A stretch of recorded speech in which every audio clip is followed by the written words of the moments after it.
Oui. Euh, Ceux qui vont m'écouter aujourd'hui pourront dire que je parlais un peu mal de l'édition à Amatan, mais je ne pourrais pas le faire parce qu'ils m'ont rendu un grand service aujourd'hui. Si mon livre est sur le marché grâce à l'édition Amatan, mais il y a certaines choses qu'on doit dire clairement. Encore manuscrit, quand tu arrives à l'édition Amatan, mon cher, je me suis fait moi-même amadouer. Parce qu'on te dit, tu déposes un manuscrit sous forme CD, sous forme papier, et puis avec 5 000 francs, on va voir si c'est publiable. Tu vois, cette idée que tu te fais, tu te dis, 5 000 francs seulement pour me faire publier. Moi, je me suis dit, je pouvais publier mes 1 000 livres par année. J'ai déposé mon manuscrit, j'ai déposé le CD gravier. Quelques jours après, pas jours, quelques mois après, il a fallu 3 mois, on m'appelle au téléphone. Rosine Kouka, ton livre a été retenu par l'édition Harmattan pour être publié. Passez à l'édition Harmattan pour tout ce qu'il faut. Je vous dis, ce jour-là, je me sentais gagner le plus grand diplôme qui puisse exister. Peut-être dans le monde. Parce que je me dis, tiens, ce qui était rêve devient réalité. Moi, être édité par l'édition Harmattan, mais c'est fabuleux. J'ai commencé, je crois que j'ai appelé même certains de mes amis les plus proches pour dire, tiens, j'ai été retenu à l'édition Harmattan, mon manuscrit doit être publié. Mais ne t'en fais pas. Cette joie a été de courte durée dès que je suis arrivé à l'édition Harmattan. Quand on me tend la facture qui allait avec la publication du livre, je suis passé du paradis à l'enfer en 2 secondes. La première question que je me suis posée, c'est est-ce que j'étais au bon endroit, au bon moment? Est-ce que je n'avais pas commis une erreur pour que je me lance dans l'édition? Je te dis, je ne peux pas te dire le montant, mais ça vaut peut-être 1 ou 2 parcelles. Que pour le livre, personne ne te demande comment, qu'est-ce que tu fais, qu'est-ce que tu es capable de faire. On te tend la facture, on te dit pour que ton livre voie le jour, il faut que tu sois capable de payer cette somme. Ils ont des raisons, somme de ci, somme de cela, mais il a fallu que je serre la ceinture pour que j'arrive là. Une fois que je me suis senti capable de payer tout ce qu'ils ont demandé, mais la communication avec l'édition n'est pas facile.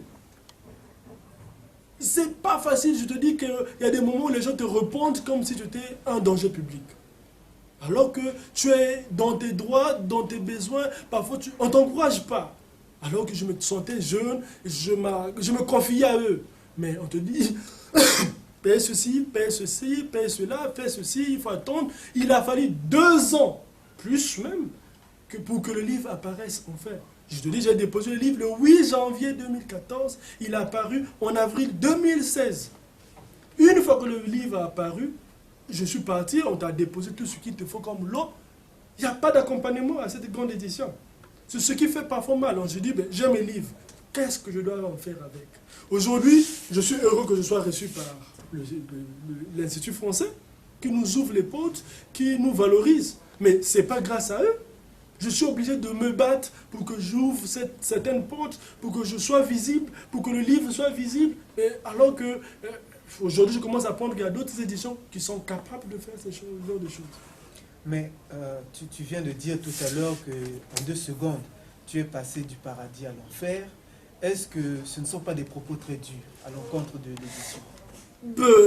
Trop dur, c'est pas le mot, parce que j'ai pas dit pourquoi. J'ai pas dit de quoi il s'agissait. Aujourd'hui, moi, on peut me dire de payer 200 000. Je passe du paradis à l'enfer. Mais pour d'autres personnes, 1 million, c'est rien, 2 millions, c'est rien, 3 millions, c'est rien.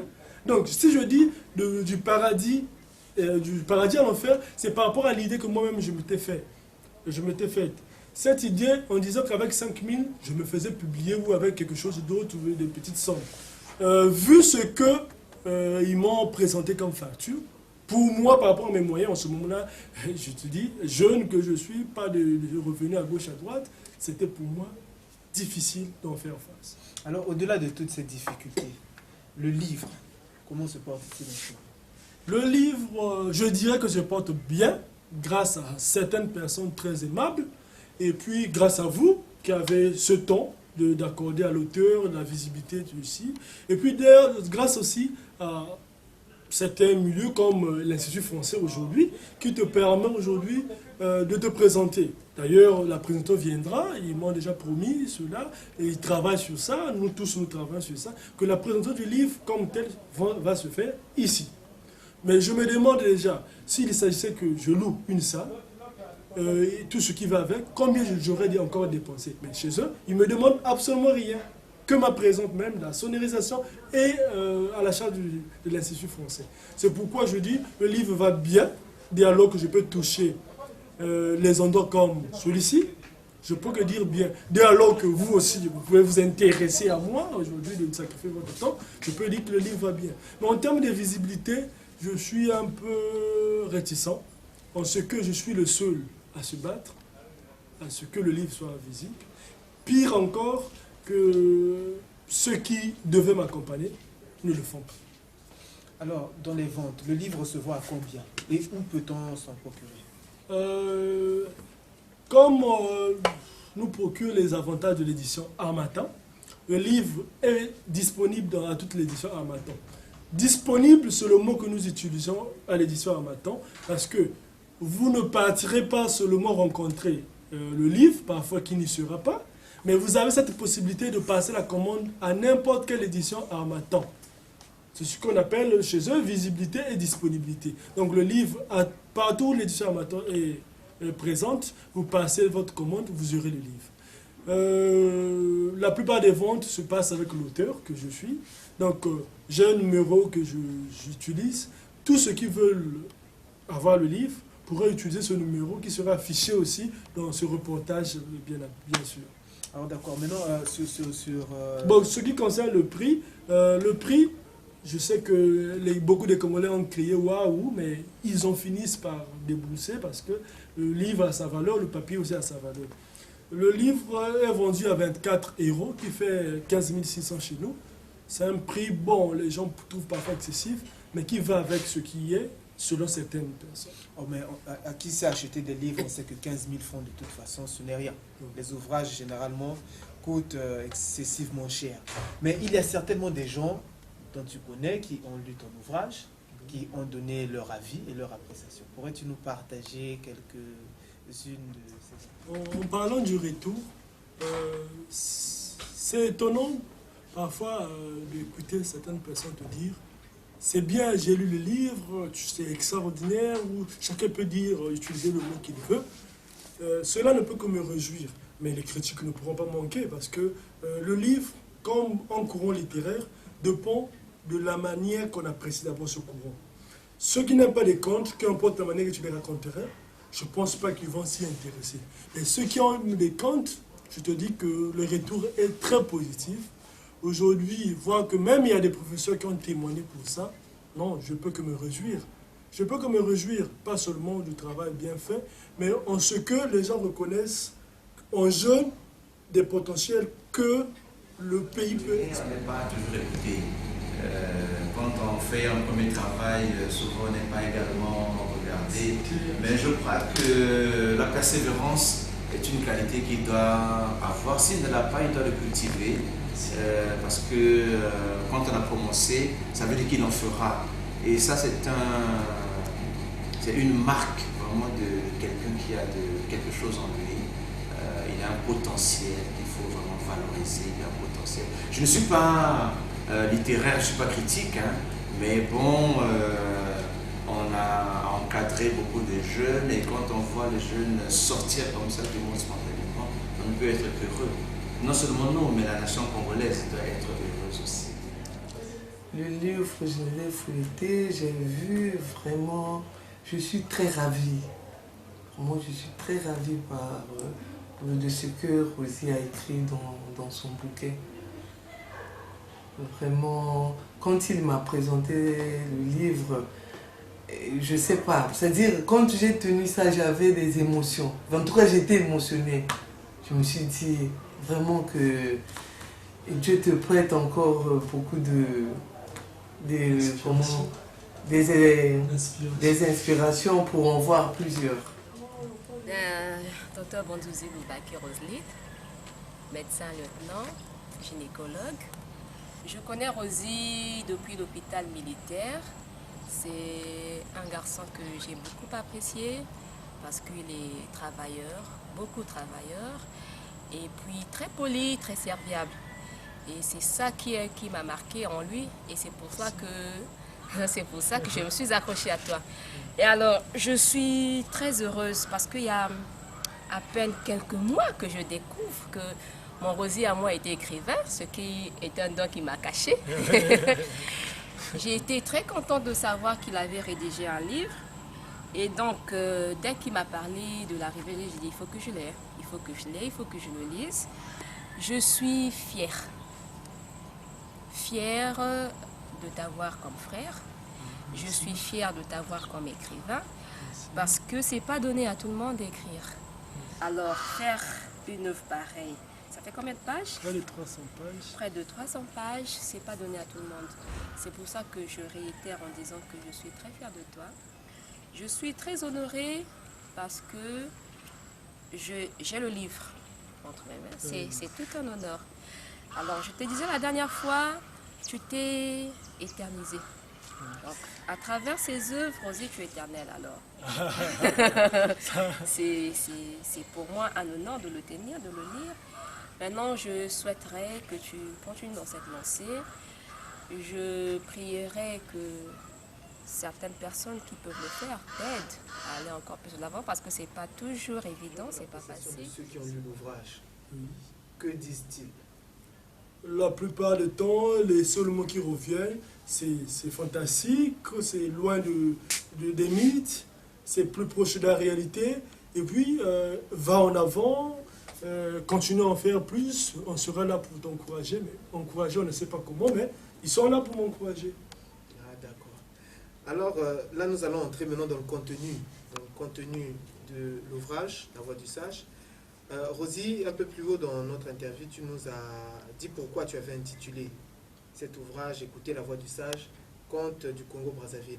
Mais maintenant, peux-tu nous expliquer ce que ce titre est?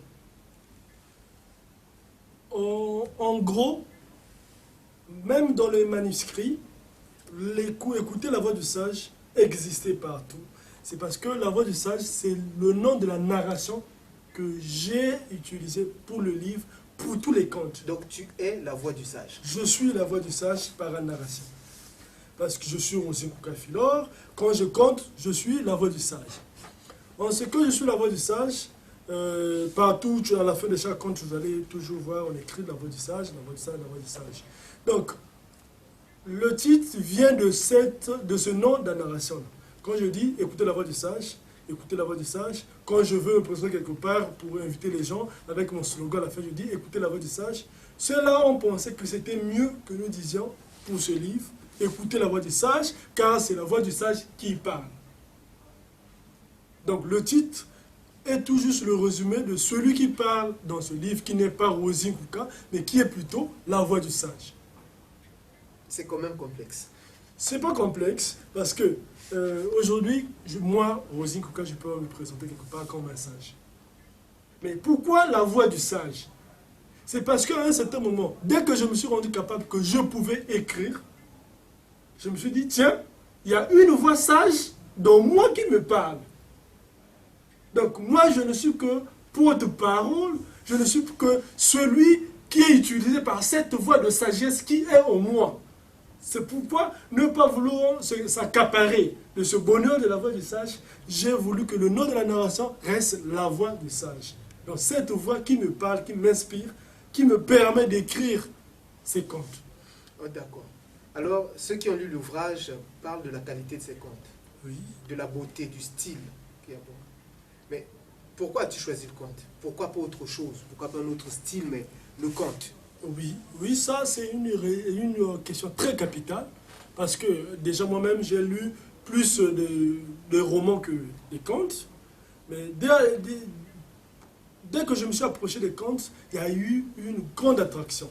Ailleurs c'est des contes, quand j'écoute, contes de l'Afrique de l'Ouest, il y a 5-6 auteurs qui ont leur conte là contenu. C'est un recueil comme ça que j'ai commencé à lire, je lis ceci. Ce qui a fait la beauté des contes, c'est quoi? C'est la taille de l'histoire, ce qu'on appelle le contenu. Donc, tu as des contes de 3, 4, 5 pages maximum que tu pourras lire pendant ta récréation, pendant ta pause ou pendant quelques minutes de repos. Alors que dans un roman, les histoires sont tellement longues que parfois ça ennuie, que tu passes toute la journée à lire un livre que tu ne pourrais pas connaître, ni du début jusqu'à la fin.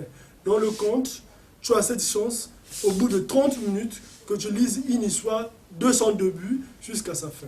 Et puis, le bonheur des contes d'aujourd'hui, les contes modernes, c'est le fait que, comme je le dis toujours, que le mbongi n'existe pas en ville.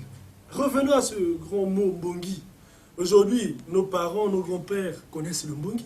Ils connaissent la valeur de ce lieu, qui était le lieu de l'instruction et de l'éducation. Le premier titre qui m'inspirait éduquer et instruire par les contes revenait de cette réflexion du mbongi. Parce que je me dis, si ce livre doit être un mbongi mobile, il doit relater le rôle du mbongi, qui est l'instruction et l'éducation. Donc, à défaut que le mbongi n'existe en ville, le livre qui sont les contes, un recueil de contes, est lui-même un mbongi qui a son auteur qui peut se promener d'une maison à une autre. Alors d'accord, qui puisse se promener d'une maison à une autre. Mais Rosie, le volume de ce livre ne fait-il pas peur aux lecteurs congolais habitués à des petits ouvrages de 100 et quelques pages? Là, nous sommes à 289 pages de contes. Ne fait-il pas peur? Oui et non, parce que tout dépendra de l'amour qu'on a de la chose. Tu sais, à un gourmand, quand vous lui donnez un gros manioc, il fait toujours un peu peur, mais il se réjouit. Parce que ni le poids, ni autre chose ne compterait pas. Lui, son objectif, c'est manger et se rassasier. Mais celui qui mange le pain, si vous lui donnez un gros manioc qu'il emporte, il est réticent. Je lui dis, mais quoi, je vais apporter tout ce poids-là pour les autres. Pouvez-vous imaginer, Alpha, si le nombre de livres que vous avez déjà lus dans votre vie peuvent être considérés en un recueil d'un seul livre, il aurait quel volume? Je parle de ceux qui ont déjà lu.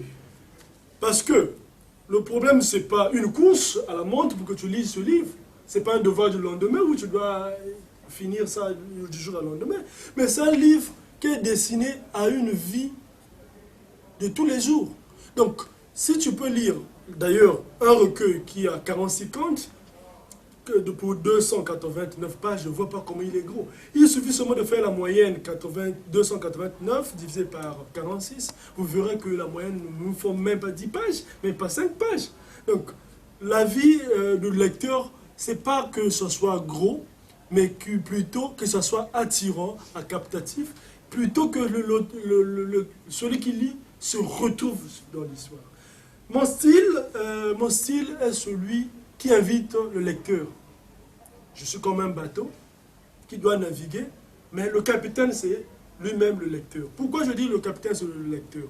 Vous allez constater que dans les 46 contes, il y a peut-être un seul conte où les personnages ont un nom. Les autres noms. Dans le contenu, nous y arriverons dans le contenu. Okay. Là, tu viens déjà de nous parler du nombre de contes qu'il a dans cet ouvrage, ce qui veut dire qu'il n'est pas difficile à lire, puisque ce n'est pas un livre à lire en entier, mais des contes à déguster petit à petit. Hein? Oui. Mais maintenant, pourquoi tu n'as pas donné des noms aux personnages qui sont dans les contes? D'abord, avant de répondre à cette question, en lisant ce livre, j'ai remarqué que les contes touchent surtout la réalité sociale du pays. Pourquoi as-tu décidé de t'attaquer à la société? La société, c'est la vie de l'homme. La société, c'est toi et moi. La société, c'est ce qui peut détruire la vie. La société est même la clé de cette vie. Pourquoi je dis la clé de cette vie? Quand nous parlons pollution, on accuse quoi? La société. C'est nous qui avons détruit la société, la nature et tout ce qui va avec. Mais aujourd'hui, il ne sera pas compréhensible que nous voulons changer les choses sans s'attaquer à la société. Parce que la société est même la faille de la progression de la bonne vie. Pourquoi je dis la faille? Aujourd'hui, si la société était constituée des gens qu'intellectuels ou des sages, on n'aurait pas assez de problèmes. Mais comme la société doit renfermer toutes les couches sociales, c'est ce qui fait qu'on est obligé de ramener certaines personnes à l'ordre, on est obligé d'avoir la police pour ceci ou pour cela. Est-ce que, mais là, tes contes tente un peu de se mélanger à de la sociologie. Qu'est-ce qui te différencie, toi, avec ton style de conte, à un livre de sociologie qui traite sur les problèmes d'une société? En réalité, les contes sont déjà sociaux. Parce que dès lors que c'est destiné à être conté en public ou en famille, c'est un livre social parce que ce n'est pas destiné à une seule personne.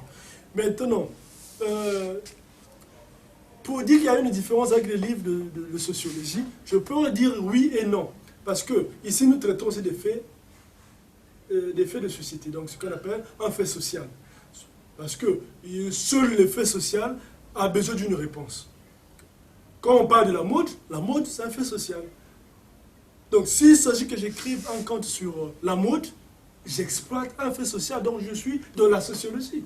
Mais ce qui différencie la sociologie proprement et les contes où je suis, c'est le style. Donc si tu veux parler de la sociologie, de la société, parle-en avec les exemples concrets. Tu dis alpha a fait ceci, X a fait cela. Alors qu'ici, nous sommes dans l'imaginaire. Pour que nous soyons dans un conte, nous sommes obligés de créer une histoire imaginaire dans laquelle je n'apporte pas de personnage, avec un peu de fait social. On avance comme ça. Mais une histoire imaginaire, on va prendre un conte comme ça par hasard. Nous allons prendre celui que j'affectue le plus, Oui. La prostituée et le prêtre. Oui. Dans La prostituée et le prêtre, tu relates l'histoire d'un prêtre qui, dans ses homélies, dans ses prêches, prend pour exemple une dame qui est souvent assise au premier rang. Oui. C'est du commun de tous les religieux, de toutes les églises. Mais ce conte, on se rend compte qu'il touche un peu l'attitude des prêtres qui prennent pour modèle certaines femmes dont on ne connaît pas la moralité. C'est un fait social. Oui. Mais l'objectif, c'est pas critiquer. En fait, ces contes n'ont pas comme objectif la critique, non. Je ne suis pas là pour critiquer ceux qui le font, mais plutôt pour les faire prendre conscience que ce que vous faites, voilà à quoi vous êtes exposé. Aujourd'hui, dans la société, par exemple, je vais parler de prêtres, mais à la fin de mon conte, j'essaie un peu de